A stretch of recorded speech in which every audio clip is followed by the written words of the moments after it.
Democrats are going to want to try to pass some things, whether the president's going to want to make a deal, is someone who would come to the port of entry and ask to be admitted if they're not otherwise admissible. In other words, if they don't already have a visa or another legitimate reason to come in, they can say, I want to apply for asylum. And so they would be processed for what's called defensive asylum. So they'd be processed for removal because they're not eligible to come in the country, but asylum is sort of their defense against removal, and that would be processed through an immigration court.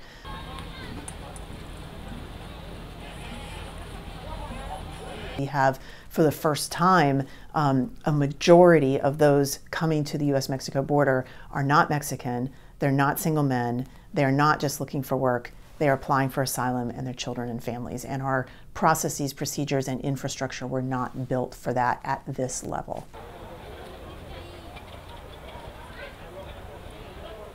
We are now at a historically high level of individuals asking for asylum at the US-Mexico border. It is overwhelming the capacity of the ports of entry. So CBP has, for a year or so now, been doing what they call metering, where they literally will not let individuals cross the international border to get to the port of entry to make that asylum claim, except in groups of as many as they can accommodate at that day. So 100 or less are allowed in, for example, at San Isidro.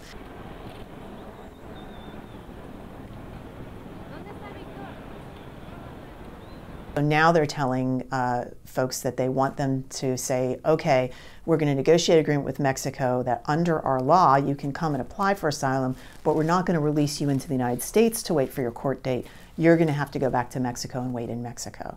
Now, we have a law in the books that permits that, but it's never been used because we didn't have an agreement with Mexico that would allow that. So that's what supposedly is being negotiated with the incoming Mexican government. Mexico has offered asylum and offered to accept asylum applicants from any of the migrants who want to, and several thousand have applied in Mexico. Mexico's own asylum system is relatively small, and it's being overwhelmed too. They have maybe 100 asylum examiners, and they have thousands of cases.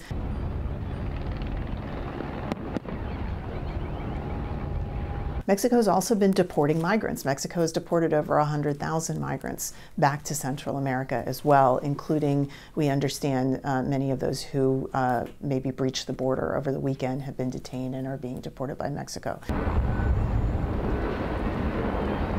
One of the things we have to be aware of is that what started as a drip, a drab, has now become a very large group that is moving, trying to come to the United States. And this is now a regional major migrant flow that we are going to have to deal with through a number of mechanisms, including cooperation with Mexico, looking at those countries in the region, what is causing this number of people to leave.